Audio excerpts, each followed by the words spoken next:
See? Is it working? Yes, now it's working. As usually, we already have one like. So, funny story. While I'm going to prepare for the recording, turns out that tool that I'm using somehow can stream to the Twitter, X Twitter. Mm-hmm. But if you're just using the app, you cannot do so until you will buy a subscription. You cannot stream on Twitter without a subscription. I don't know how the tool is doing, and honestly, tool also has the tool itself costs some money. It's not free. So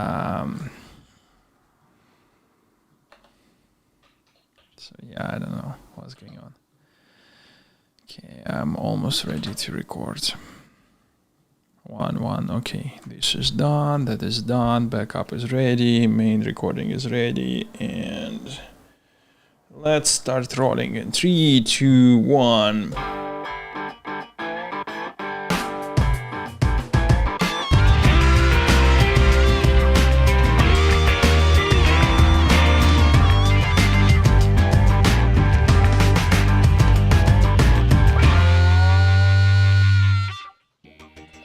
Hello everyone, and welcome to the Non-Intuitive Beat podcast, episode number I don't remember. I will start updating the episode numbers moving forward, brought to you by the Leaders Club, and you are part of it too if you're listening to us, but do consider elevating your club membership by joining the Discord channel, and the link is in the description. And today, as usually in my virtual studio, here we have Dmitry Mananikov. Do say hi to everyone. Hello. And as usual, the most annoying voice is me, Slava Kovalevsky. There was something I wanted to say, I wanted to start with Jesus. I just had it like a moment ago, and You know, like when you get this like some salt that you forgot, you're starting to unwind what was the first before that you remember, and then try to recreate this steps in mind. Yeah, step by step, but there is so many things that just have happened that stalled my attention. So yeah, I don't know. This tool, by the way, the tool that we're using for the live stream, it suggests me to add Amazon Live, whatever that is. I added it, and then it failed to stream to that particular platform. So it's as usual streaming on the YouTube, Twitter, and the Facebook. Those three classic. I really don't remember what I wanted to say in the beginning, so let's just go to our topic, especially the first one is yours. And I know for the last week I asked you 3 times, each time forgot the answer, that have you watched Barbie? Yes, I did watch Barbie, and I really enjoy it. Not enjoy it as much as I want to rewatch it anytime soon, but I enjoy it that I didn't... I'm not upset that I spent like $20 or something for buying it online. Mm-hmm. And it was a good time. So in general, like my thoughts is it's a good movie. Mm-hmm. It's also very positive from start till the end. And it has a lot of humor that not many modern movies do. You know, just like make fun of everyone in the movie in a good way. Okay. And I think I'm really missing it. Like we have South Park is another one, but South Park can be a bit edgy, like not for everyone. But that one was pretty mild, I would say. And in many characters, I was like in many situations, I thought, oh, it was me like some time ago, or maybe it was me actually recently. And trying to get like to have fun of myself, I think it's something that I'm trying to learn for last years. Especially after I lived in a couple of years in Denmark, I was very impressed how people are easy to accept fun on themselves. Like, you know, like when one person make a joke on another person, and and that person like just fine with like making a laugh, and I realized that if I would be that person, I would be very angry that someone making such joke on me. And Barbie is like this, right? It's making jokes on you and on world around, but I think it's something we really need. And plus, I really like all actors, like Will Ferrell. Always love him to see him, like Ryan Gosling, Margot Robbie. I think it's pretty good movie. At least my. It's your. By the way, Will Ferrell, you're the first one that I heard that. I think just said that you like this guy. I honestly do not remember a movie that I enjoyed with him, except something about the anchor, where he was a news anchor. Anchorman. Yes, Anchorman. Yes. I mean, I like the other guys. You showing me like list of movies. That was pretty fun to me. It's not like his movies that were here cast is like super good or anything, but I just like character. He always play this kind of like a evil but funny evil guy, like often. Got it. Yeah, I definitely need to watch more with him because the other guys I have not seen actually. And Anchorman, I do love Anchorman. Both series, the first one, second one. I see on your list that he was part of the menu, and I don't really recall him there because it wasn't fun movie at all. Menu. Where do you see it? I'm trying to search on the menu and. Yeah, there is like fifth row on the page you show me. Okay, fifth row. Let's go back 1, 2, 3, 4, 5. Man, I don't see the menu. Wait, it was there a moment ago. Okay, maybe it's gone. Okay, it's there. It's there. Where? On the right bottom. Yes, the menu. Okay, indeed. I don't remember him there. You know, maybe he was an episode, like a moment for one. Yeah, but second. the whole movie is like in one room. So I'm trying to remember like what he. No. That's the biggest part in one room, but it's not starts in one room. They are they are floating there, you know. So there is a high potential of him, you know, passing by in one of the scenes. Maybe. Speaking about the movies, I cannot not to mention the South Park just landed this new special. Ooh, okay. It is amazing. It is hilarious. The South Park just landed a Pandaverse special. Meet your next. Wait, is it like a last Pandaverse? No, Pandaverse. Yes, and. They effectively they trying to point that multiverse is just lazy writing, so you know you can come up with anything, and they showing the universe and where all the characters from South Park are replaced with diverse women. And then one guy from the gang effectively turns out to move to that universe, and the girl from that woman from that universe going back, and it's so funny where this one of the characters in South Park starts crying at night and asks mommy to see because he has a nightmare that he's a girl. He asks the mother to check under the bed because maybe there is a Disney CEO somewhere there, and he's really afraid. It's just hilarious. Obviously Disney is so pissed about that. Actually, I want to get back to Barbie. I remember, like, when you watched it, you mentioned that movie is too much making fun of how I don't remember exactly, but like on a part of society with all this women rights and like place in the world, right? And I really seen like more than this. Like I've seen like they make fun of everyone, and I really enjoy that part. One episode I really like because they didn't show corporations like completely evil guys who care about being evil. It's like making like funny guys who just care about money and corporate. And the last like dialogue when the woman explained, "Hey, can we make Barbie as a normal woman? Like it's like just without any luxury or anything." And the CEO like, "Hey, no, it's not going to happen." And then CFO calculated something. "Hey, it's bring us money." And CEO, "Oh, yes, let's do it." Yes. Like, this is like just on the spot on a corporate. Like they will do anything, they say anything if it just gets like money upwards. They don't really care about being good or bad. To some extent, but you know, there was this period of time that's still going, but trending to the end, where this so-called woke mob actually penetrated the Hollywood and start pushing the agenda that completely ruined the watch time. This is again coming back to South Park and jumping back and forth, looking between these two movies. They explicitly pinpointing, they're showing it right there that this saying "go woke, go broke," where I think it was. In their, I think it was a previous episode where Jews were running Hollywood, and everyone thought Kyle is running Hollywood because he was a Jew. Okay, I haven't seen. I don't remember that particular part. But by the way, speaking about Barbie specifically, While there is a lot of agenda point there, don't get me wrong, I actually love the movie, and I think this is a good movie overall that I would recommend to watch. This is that example where you can put any agenda you want, and just make a good movie, because people do not watch horrible movies. They don't watch movies that just don't have a good plot and good characters, not because there is an agenda there. And the Barbie is a very, very good example. Sure, maybe they, over... there is several points that are either I didn't understand or was just too much. For example, the ending. I really don't want to spoil anything, but it felt unfinished. Like they have not tied everything in one point. I was like, oh, now I understand what's going on and what's going to happen. And the ending is just, I don't know. It's.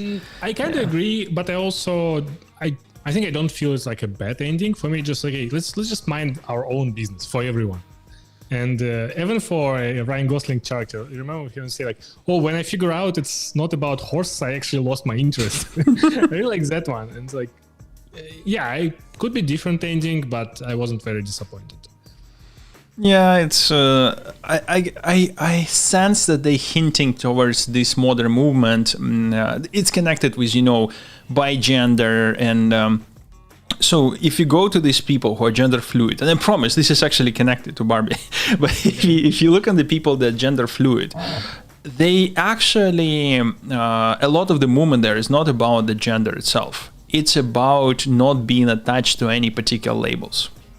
So the latest reimagination of Sex and the City actually did a really good job of showing that in many, many angles, where there is this older woman leaving her husband for the sake of being lesbian and going and live with her partner, but the partner actually doesn't want to have any labels. So they're not couple, they're not together, and I felt that. At the end of the Barbie, they're trying to illustrate that you do not know what you are, so you don't have to apply the labels. But ironically, unlike in the Barbie, in the Sex and the City, they do end up showing the problematic of that. This woman that left her husband, she ended up breaking up with her new partner because she actually wanted to have some label. Because label gives some attachment that allows you to expect something. Expect fidelity. But you're talking about label about people in relationship and making agreement what the relationship are, and adding some attributes. I think Barbie mostly about labels that other people put on you, add some expectations, and you're like, oh, what the heck? I didn't agree on that. It's just like, I was living my life. Please don't put on me because I didn't agree on that. I think that was main point. Yes, but coming back to gender fluidity, this is actually highly related, because again, it's really nice shown in Sex and the City, where the person not only says, "Oh, I'm going to be gender fluid," the person says, don't even want to be a New Yorker." Everyone's like, "Oh, you don't want to be a New Yorker." So the idea that if you put in any label, it will be attached with expectations. And New Yorker is not about gender at all. It's just literally about attaching label, putting you in a box, and the whole idea that you are not fit in any box. You're just you, so to speak, outside of all the boxes. And I think they hinted this way in the end of the Barbie, where again, I'm trying not to spoil. But yeah.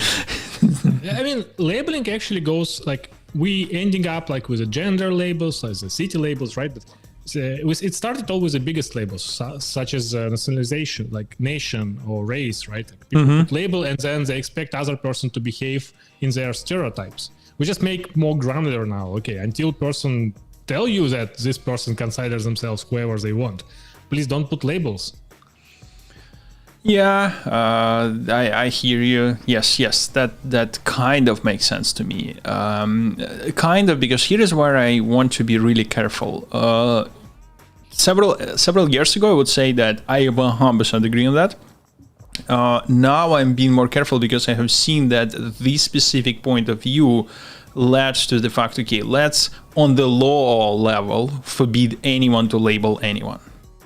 This is gender, usage of the gender, right? Where the government starts enforcing which particular labels you can or you should not, or you should be putting to other people's. And that's where actually I start rethinking that point of view. But anyway, that's a slightly different story. It's a harder question, right? Putting gender, labels. We remember during World War II in Germany, they put labels on other people, very like physical labels, right? I don't know like how much banning putting labels is a bad thing or good thing from that perspective. I don't know. I think it's all about reason, right? Like making reasonable efforts. I don't like government getting anywhere, just like make anything worse usually. Yeah, this is always problem. When you start and saying that, okay, in reasonable circumstances, X or B or A should be allowed, which I would agree, but we implicitly assume that we will be the one who will define what are the reasonable circumstances are. But that always... That's that's for courts, judges for, right? Like imagine like hypothetical situation. Someone fell on a street and medic came, and then medic needs to decide what procedures need to be done. Maybe some procedures requires different gender doctor or different operation based on gender of the person. In that situation, medic can just make a decision, and good Samaritan law actually, protect people. So, and if it's not reasonable and person who was, medically not put in a proper room, like female or male room, something like this, they can go to court and say, hey, I don't like it, I sue doctor. And then court say, no, you can't. Doctor made like from a good judgment. I think it's like in many cases, like you need a process. You can't really come up with a law which covers everything, right? Yeah. You need a process, like, okay, how you solve ambiguous situations. Correct, but underlying law is the one that will dictate how the ambiguous situation should be resolved. Like the underlying law says that should be no labels or should be no any denial of labeling anyone. The judge will be more or less making a call within those boundaries. Of course. Like there are always like the question like how strict should be boundaries. I don't think they should be strict. I think in general, like saying, okay, you can't really deny everyone getting into university based on their race, gender, or whatever. And if you do, this person go to court, and then they can figure out why you were denied. This actually remind me one thing. First of all, Elon Musk came to interview with Joe Rogan, of course. So Elon Musk came to an interview with Joe Rogan recently, like 3 days ago. I highly would suggest to listen to it. Unfortunately, Elon Musk have to fly out. So first of all, he had to fly out, and second of all, they ordered pizza right there in the studio, and they ate it in the show. Is it like 3 hours show? Yes, and I was driving home. I was hungry, and they just chewing. Like, I wanted to kill them. They have not caught it. They literally ordered a pizza online because Elon Musk mentioned that he likes some weird style of pizza, so they decided to do it.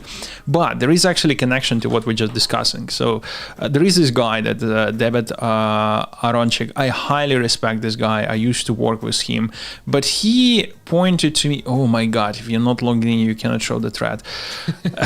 Oh my God, Twitter, why? Why? Anyway. You know why we're talking about this. So he pointed out an interesting perspective. So the Elon Musk to Joe Rogan mentioned that Twitter was banning disproportionately more right-wing people. And obviously, I mentioned something that I agree with that because this is consistent with my anecdotal evidence that yes, what I see there is indeed banned. So then he and actually several other people came to me and said, "Oh, can you give me an example because this looks like bullshit." So, okay, fine. I showed them several examples where the people were banned for misgendering, using the wrong pronouns, so to speak. And I said that, look, right-wing people quite often, actually, they don't agree with this philosophy. And the response was shocking to me. They pointed out that used to violate terms of services, and therefore it's not Twitter was disproportionately banning right-wing. It's a right-wing was disproportionately more frequent violating the terms of services that they established. which is logically true statement, but it's mind-blowing for the people because it's any type of the law. Okay, terms of service is not the law, but because it's any type of the law, so the first step, update the law, now you can claim that even though it's hurting the half of the population, you're doing the right thing because it's a law, and it's not the law that need to be changed, it's the right wing has to change, so to speak. That's just blew my mind, honestly, that reasoning, chain of reasons. So more people who sell narcotics get to jail than people who not to sell narcotics. I'm just trying to, get to absurd part just to try to poke the idea. So does it mean that we need to change law so that equal amount of people go to jail, people who sell narcotics and people who doesn't?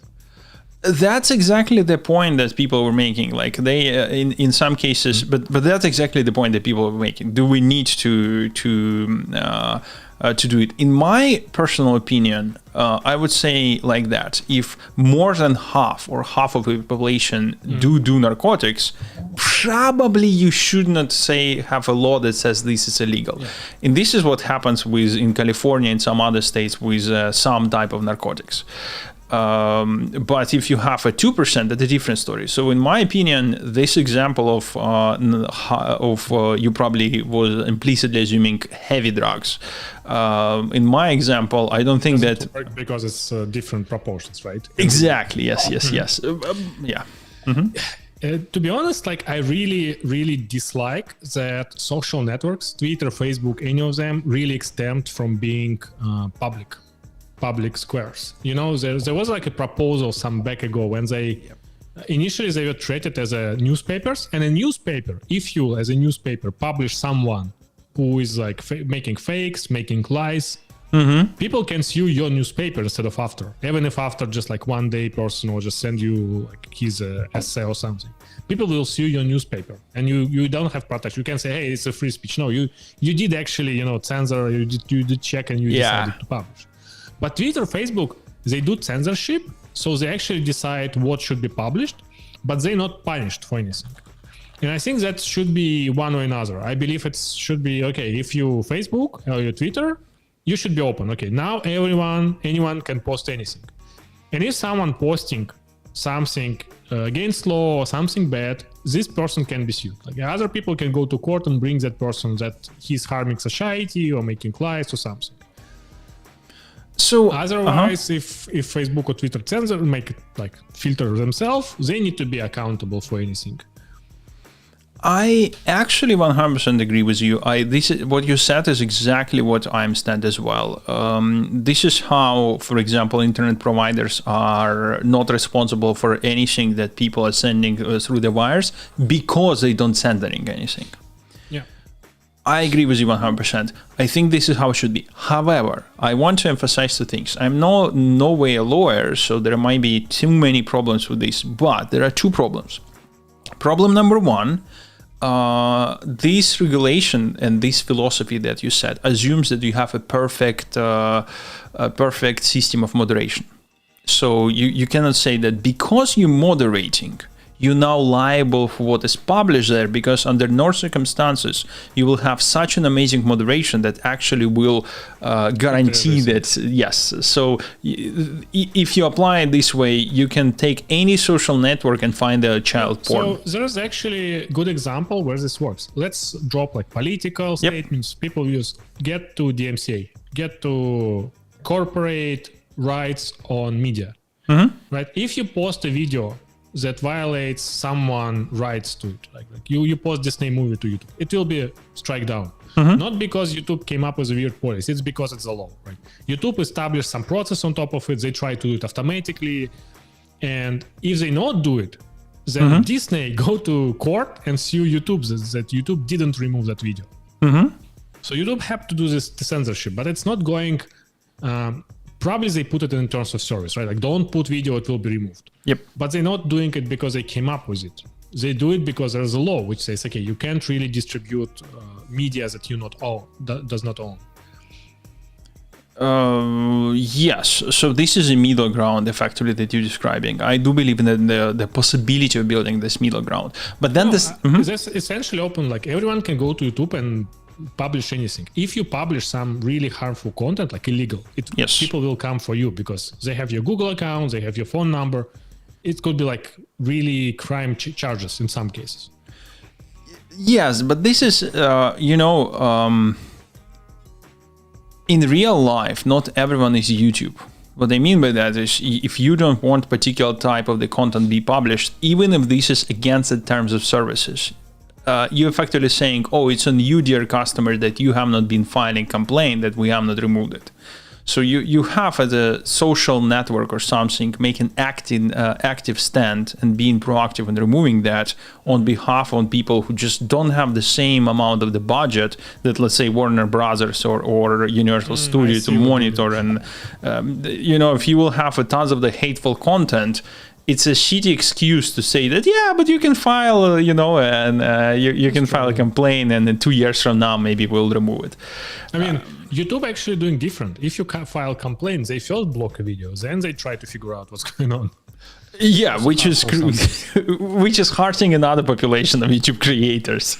It's now very common when YouTube creator has 5 channels, because if one is blocked, they still have 4. Yep. But there is another problem that I would love to hear your opinion on. The second problem here is that, and this is how I think, again, I'm not a lawyer, but how I think corporations like a big IT corp actually evading this law that we're just discussing.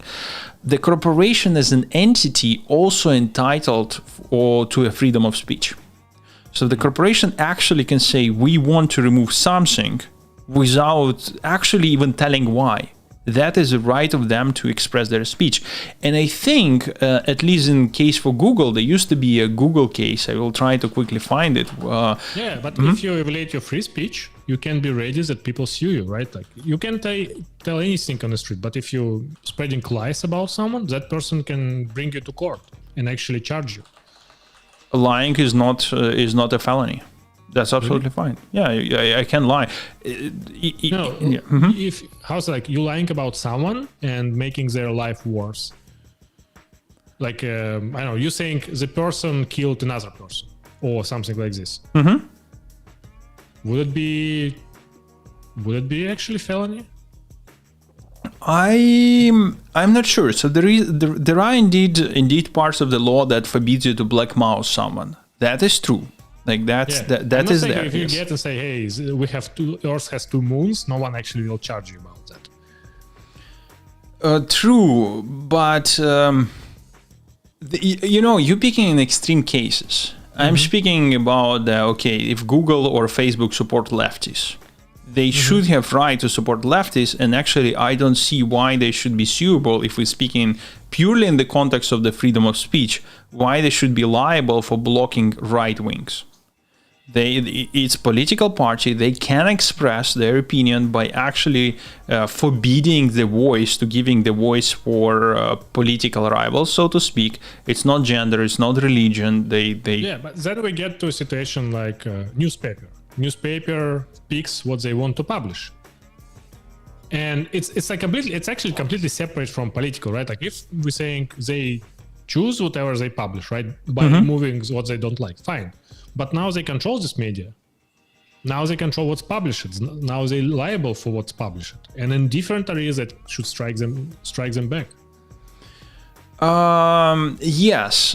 And this is where it's different, not in the sense that it's actually different, but in a sense, to my understanding, which law path they took. So I think the law about the newspapers were actually designed when newspapers were the main the main source network or channels to spread the news.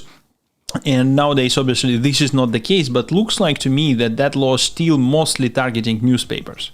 So the IT sites, they are outside of that law, and that's why they actually saying that, we are just companies, we're just LLC, we are not the news outlets, so to speak, and that's why we want to preserve the freedom of speech and do whatever. And so far it's working, until some point, but Now, coming back, I actually agree with you on everything.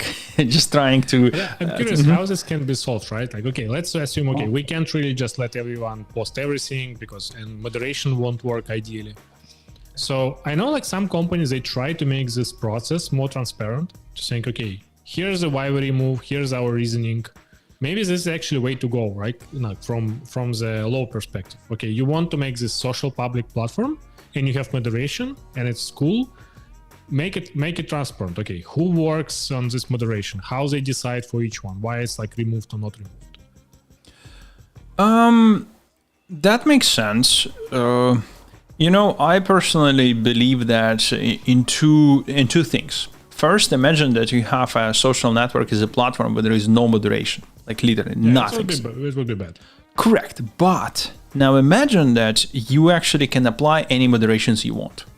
Like I, for example, do not want to hear anyone that supports Hamas, right? Mm-hmm. And this is a moderation that I want to enable. All the people that do that should be disabled, blocked by default for me.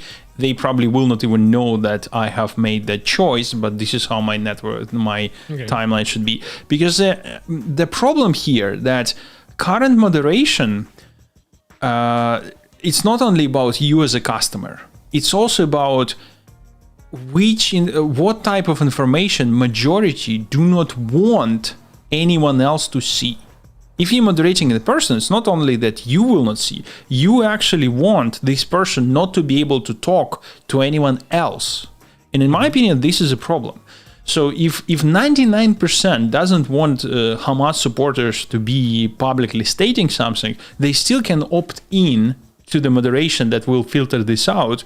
But there will be this 1% that will not, that still want to listen, so to speak. I do think they're wrong. I do think that they should be re-educated. I know what should be happening to them, but nevertheless.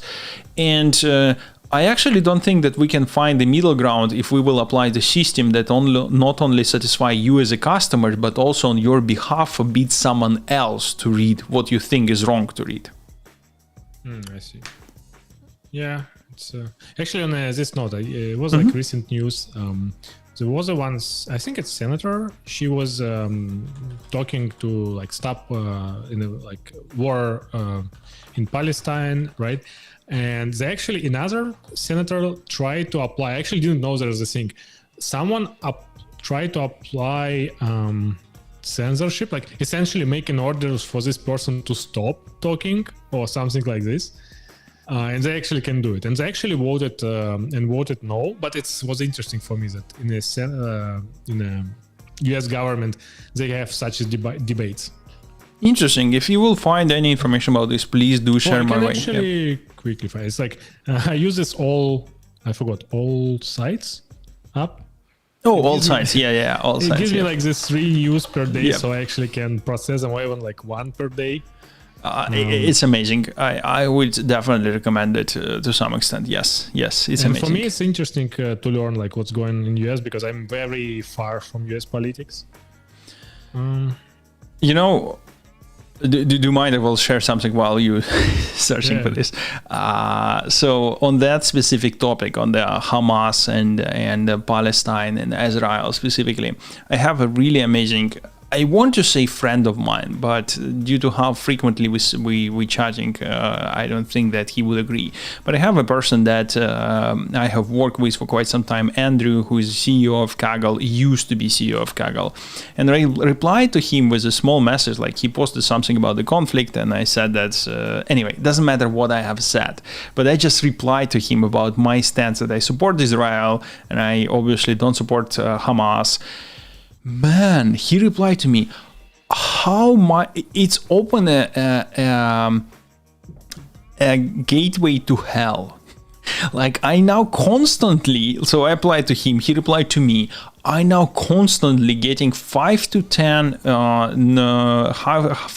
messages per hour, even though it's been like second day after I responded to the guy or something. Okay. It's just hilarious. I want to say that I have not seen such an amount of of organized support of a terrorist organization like Hamas has. That's just mind blowing.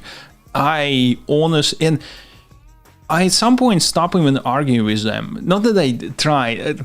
I did try, but not from the perspective change their mind. I always trying that to try to understand the logic behind the other side. Because if you will understand the logic, you clearly can see why and how they were manipulated. So for that reason, I actually asked several of them, and it's just interesting. It's mind blowing. Anyway, it's the nature of internet. You can pick any random crazy idea, like regardless, political, not political, and you find at least 10 people in the world who somehow follow this idea. That is true, but I don't care about the people who are not critical to the ideas. I do care about genuinely smart people who engage in you in dialogue and who have an opposite view. I time to time want to listen to them, and 9 out of 10 cases I finding the logic why they were and how they were manipulated. But time to time you start with assumptions they are manipulated, and they start with assumptions that you are manipulated. Oh yes, don't get me wrong. This is like What is Wrong with Us book tells us you should not be starting with the assumption. And that's why even though I start with this mental model, I'm trying not to spill over in the dialogue. I genuinely try to listen, even though, yes, I'm a human being, so an animal. And me as an animal do believe that they're wrong, their opinions are wrong, they are being manipulated, all is there. But I'm trying really hard to have a genuine dialogue with the logic. And time to time, I do find actually fallacy in my logic because of that. And again, I'm a human being and an animal. When I find a fallacy, I actually go back to do my homework. I'm not acknowledging that. I want to be right. And in some cases, I change my mind. But the worst part, and this is what I just have described. Even if you will be speaking with Nazi, you have to apply that philosophy. Like you're saying that, tell me why you think, and it's it was interesting. How's the guy called? The podcast guy. I always forget. I told you I was listening to him. He had a Zuckerberg. He also has Netanyahu. The one that has a weird type of communication. Yeah. So he has a Netanyahu, but also after that he has some Palestinian journalist. It was interesting. I mean, I never get into conflicts there because it's far beyond my comprehension. This guy, right? Sam Altman. No, not that one. Okay. But it was interesting to hear a Palestinian story, and for me what I got I understand it's so complex that me being not Jewish, not Palestinian, not living there, have no way to figure out all these things. It's so complex conflict, and on top of that all this I'm just trying, I don't like what's happening there, but I have no idea, how to make a position or to talk to anyone. Obviously, what doing Hamas is clearly terroristic acts, right?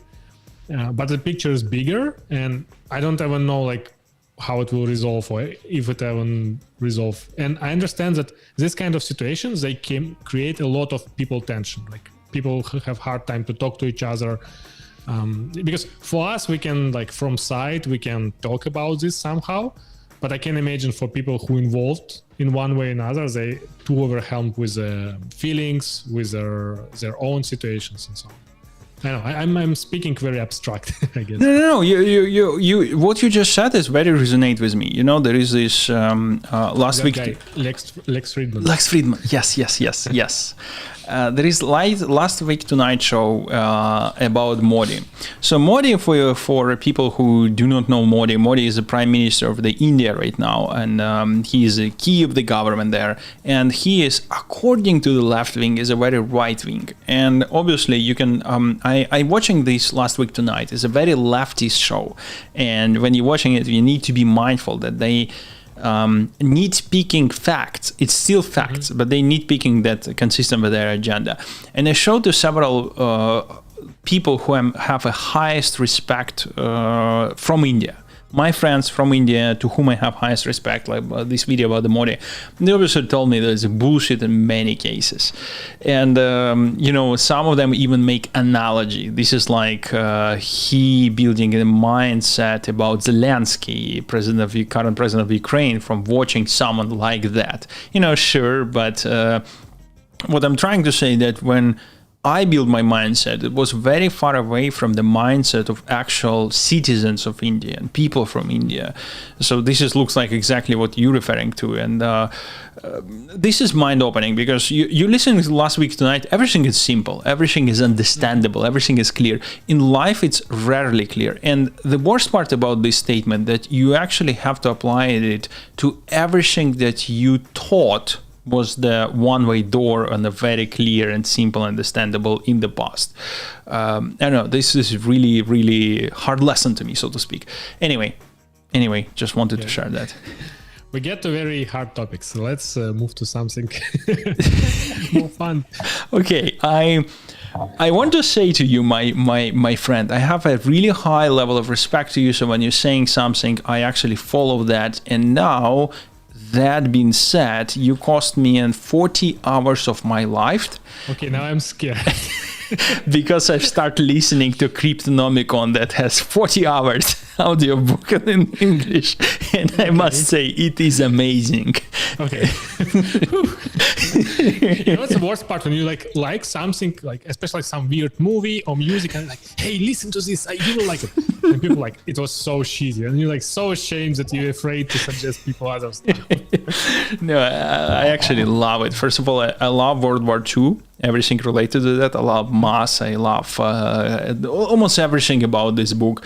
This reminds me, there is a book, Spy and the Traitor. There's a question. Did you finish it, or you still like in the I'm in the first 10% of that book. Okay. So I will not spoil and not ask about spoilers. Yeah, it's I'm in the beginning. This reminds me, The Spy and the Traitor. This is a really good book. I would highly recommend it. But this book is actually based on the real story, almost unimaginable story of the Spy and the Traitor of the Cold War period. And really, Cryptonomicon so far reminds me of that book. I don't know. We'll see. I'm just in the beginning, so I don't know. What else you can tell me about the book without the spoilers? I know. Actually, the funny thing is that I don't like war books, and that actually which stops me from reading it like 10 years ago. I got this book and like, okay, I'll read, and I started, okay, it's war book, I don't like it, and I dropped it. But here now I start reading it. I really like part about crypto algorithms, how they do it, and then I started enjoying, because war part was also very interesting. It was more or less adventure book, right? At least for me, I feel it like adventure book. I will not dive into that too much. One day on one show we'll tell the story, but I actually have 1 year of my life that I have dedicated to crypto analysis. I don't remember nothing about that period. I do remember crypto analysis and the mass and tons of the stuff. It was extremely hard and fun. But yes, that's also resonated with me when I heard the crypto analysis. I start my hands start shaking from all the horror of learning math and doing stuff like that. Also, really nice part of a book. It shows you all different characters and different timelines, and they seem to be doing their own thing. But then you slowly start realizing how it will connect even before book tells you. And I really like this. Like, it's not like you understand completely, but you start getting like some connections. I actually love that as well. I already see how they are coming together. The biggest problem there, which is probably a problem with any book, but in this one specifically, since you have so many different threads that are concurrently going, and the threads are, I hope you will agree with me, maybe not, but some of the threads, you can cut out some of the information in the book easily because it describes how the building look like. You will not lose anything.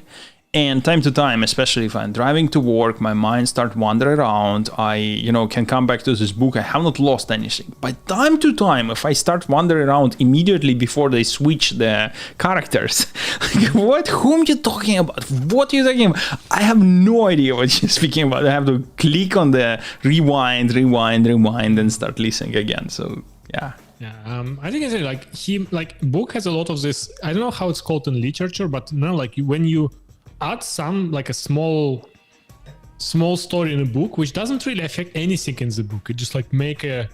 And I feel like he has like another list of stories, and he just I'll just jump it here and there. Like some of them are a bit random, but still interesting nevertheless. Yeah, so dear listeners, we now have two people recommending it to you. So highly suggest Cryptonomicon. Go buy it, or read it, or listen to it. Anyway. Okay. One more thing I personally wanted to speak about today is the game one, and this is Alan Wake 2.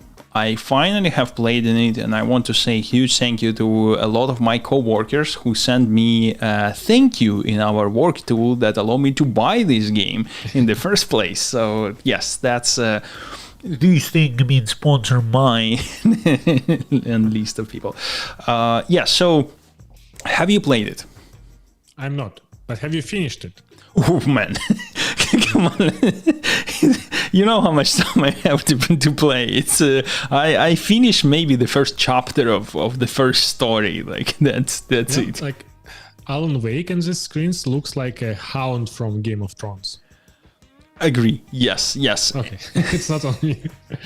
Actually, yes, I agree with you. By the way, I have not even reached the part where you can switch between those two, and when you can actually play. Yes, so I'm in the beginning, because in the beginning you're playing for FBI agent. FBI agent is diverse woman that's performed the investigation. I must say one thing, that it actually takes the best part from Alan Wake 1 and Control. Mm-hmm. I cannot emphasize this enough. For example, do you remember in the Control you were finding these videos that being recorded? Yes, same here. Do you remember in the Control you are constantly in the call with Astra Plane, whatever that is. Same here. It's not Astra Plane, but you're still playing for this FBI agent. You didn't play for Alan. You actually can switch on both, and this is what I learned. So, but I haven't reached that point. But you can switch between both, and you starting as an agent. And an interesting part, when you unlock that ability, you can switch about both stories. So it's stories that goes concurrently, but you can progress any story at your own pace. You can at any point switch back and forth between them. So another interesting point that I really liked, and it looks like this is a very deliberate choice. The stuff that is really horrible in the movies, which is metaverse and all these universes connected together, works really well in the games. Alan Wake actually feels like a continuation of Alan Wake 1 plus the Control. Like, for example, you can easily step into, so you are the FBI agent, you come to the scene, you're doing your charades here and there, and then you're stopping on the set of the agent from the Bureau of Control, to whom you can speak about, and you can chat with them, you can ask questions.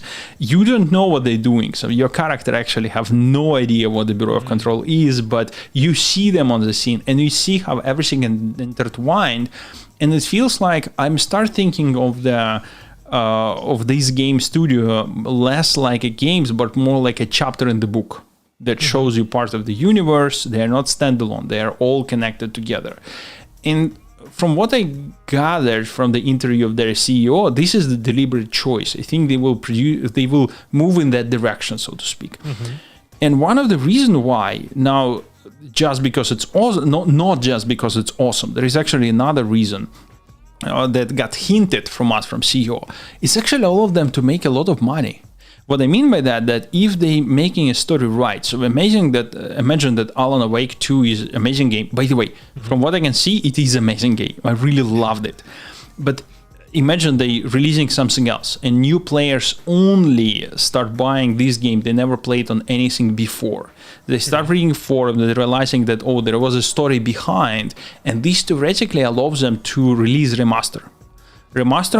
So it's very common story. For example, many companies make games free over time while keeping DLC paid. So a lot of people see, it was games that was popular. I hear about it like 5 years ago. Now it's completely free. People get to the game, play for free. For developers, already cost really nothing because they already collected most of the money. And then some percent of people who played free games who never would buy it even for like $1, they actually enjoy it so much they buy DLC for that one. And it's actually a really good strategy. And the exactly same happens with sequels. Do you know like Sony Horizon Zero Dawn game? Of course, yes. So they released first part for free for PlayStation users. Really? I want my money back. The second one was released. Okay. So if you buy like PS5 and it's a game of three, it's really like first part amazing game. You finish it, and then you can buy for full price the second one. And people do it because you're already into story, you want more of this. And that's reason why Sony released PC versions of these games right before almost the same time as the second release on PS5, for example. They did it as well, like with the Horizon Zero Dawn. They released it on PC before it released Horizon Forbidden West, released on PlayStation. So people play one and say, hey, I actually may want to find PlayStation for myself to play the second one. You know, I do see that argument. I see how this is working, but I want to emphasize that what I just mentioned, similar, but at the same time a little bit different. Because let's take Horizon Forbidden West or just Horizon Zero Dawn. Any DLC to this particular game will be a continuation of the same story, same gameplay, same settings. You just have an additional story there. What they're trying to do is they're trying to build a completely different story in the same universe. Oh yeah, I see. If you want to learn more about the lore, you can buy on Heroes you have a horror, here you have first-person shooter, here you have adventure game. But all of them are tied together. They're not just, like one universe. They're actually influencing each other. And looks like this is a deliberate choice that they're making for the future games. Because even the small connection in lore will force you to say, okay, if you want to learn more about the lore of the universe, you can play this other game over here. It's a different genre, it's a different characters, it's completely different, but it will give you more exposure to the lore because it's actually not conflicting with the rules of the role. It's exactly the same universe, and you will learn more additional stuff. Yeah, it makes sense. Yeah, it will be interesting to see, especially how it works cross genres, because some people may hard to like go to horror because they play a lot of adventure. So it's not always genres like intertwine nicely, but we'll see. Maybe noise on one genre will help boost sales on another one. Yeah, that's exactly so it seems that's exactly the strategy where you have noise over there and you have remaster over here, and now you're selling the remaster of the previous version. I think somehow close. It's the Elite Dangerous series. They try to intertwine their space simulator with a shooter game. So I think they have like another game with a shooting game. Before that, EVE Online tried as well. The idea is like, okay, you have a sim game, but you also have a separate shooter, and their economy, maybe your character somehow reused here and there. So. Oh, I think immediately when you mentioned this, remind me Star Wars. There was a Star Wars first-person shooter, and there was a Star Wars and simulator of the fighter Squadrons. I think Star Wars Squadrons. But Star Wars has a tons of games. Every like current Jedi, but I think it's more like a franchise, right? Yes. But yeah, it's also connected, right? They all add to some lore of Star Wars. If there's the people who not fed completely with the Star Wars by this point of time. Yep, 100%. So we have roughly 8 minutes left. We can finish on many different touches. We have so many things, but I see you actually added that the topics around the books that you have finished. Do you want to touch base there? Oh yeah, I finished The Art of Thinking Clearly. I mentioned before. This book is a collection of pretty short sections for different biases. Every bias like 2-3 pages. And I would say it was useful. Like there are many standard bias like confirmation bias and other things.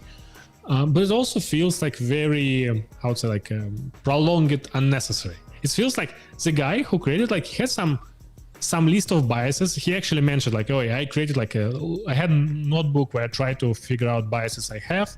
And it feels like he's who is a person who like helps writers? I don't know, like agent.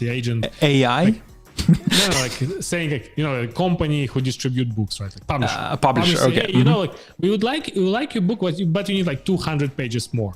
And he tried to squeeze as more as, and it's very interesting. Like it was hard to read in terms of like I get like a special time at the morning when I drink coffee and read this book. And every time I drink coffee, I just drop book because I didn't want to spend more time on that. It was like very hard to read. Mm-hmm. Compared to that, for example, singing fast and slow was like one go. I listened like I was listening audio, but it still was like 1 week or something. And it was even harder. And when I finished The Art of Thinking Clear, I said, okay, maybe it's me. I don't really read book anymore. The next day, I pick another book. It's called Theory of Fun. It's about game dev, but more like on a abstract side of like, what is a fun? How do we make fun? And I just pick it at evening, like, oh, hey, can I just check like a couple of pages? And I like read like 100 and more pages in one row, like non-stopping. And this game also, it's not a really entertaining book. It's pretty much non-fiction, like trying to dissect what fun it is, like, and it really works well. So apparently it's very dependent on a book, how people write it. And what's interesting, this Theory of Fun, I think it's like 150, 200 pages. Mm-hmm. And every second page is just a picture. It's somehow related to text, but in many cases it's just like a small comic jokes. And I think this is a perfect way if you need like more pages for your publisher. Just don't make text worse. Just add more pictures. Like I don't mind pictures if the text is concise and good. But yeah, that's it. Interesting that you have another book like Amazon shows you The Art of the Game Design. I have that one and I didn't finish it also because it was very hard to read. So it's interesting how like people write nonfiction, and some nonfiction is very interesting, but some of them is boring, even if they highlight the same topic. Yep, I could not agree more. On that specific topic of how you take the book, because you actually highlighted several books. One that you really liked more several hundred pages, and then the one that you express suspicion that the publisher asked the writer to extend it. That was 300 something pages, if I remember correctly. The Art of Thinking Clearly. Yeah, I think like more like 2 to 50, but it's like a small pages, like a small format book. Yeah, yep. But the reason why I mentioned this, there is an amazing service. And by the way, I've tried to use this service as a service that helps me to develop UODP book that I would love to speak eventually on this podcast. Not because it's secret or anything, just because we never have time so far. It's always a back burner at the topic. It's not the most exciting topic, but I promise eventually I will get back to it. Using that service for building the book, narrative of the book. So far I'm liking it. I highly recommend it. I have not published the book yet, so obviously take it with a pinch of salt, so to speak. But nevertheless, it allows you to do exactly what you just said. So you can tell it, here is an idea of the chapter, please build on top of it. Or here's a blog post, please summarize it. I want it shorter, I want it bigger, depending on what you want. It's a nice service. I have another proposal. Uh-huh. So this service where you upload some book and it gives you half of it. Yes, 100% TLDR of the book. Yes. I'm pretty not TLDR, but like remove everything that previous AI created. How? The question is how, because I don't think we actually have reached the point of time in the humanity history where it's no longer distinguishable which part of the text being AI created. But essentially like do summary, just like not complete, but don't lose anything. Yep. Anyway, we are at our mark. I would love to keep chatting about how AI now being used in education and there's like 1 hour more. Yeah, 1 hour more. Yes. But let's try not to be that type of the podcast. Do you have anything you want to touch base to tell to our listeners in the last? I think we can go next time. Before saying goodbyes, I want to say that we're actually very close to reaching at least 500,000 listens per episode in the first months. So I have not calculated, but probably will already since the starting of the season have definitely reached the 1,000 plus listens to in total for different episodes. I'm pretty sure we are, but I will start thinking about celebration of some number. I don't know. The first episode, that one episode just 1,000. Maybe we'll do something. I don't know, but we'll see. We'll see. With that in mind, thank you everyone for being with us. Have an amazing rest of the weekend and the week, and we will talk to you same time, same place in 1 week from now. Bye bye. Yeah, bye.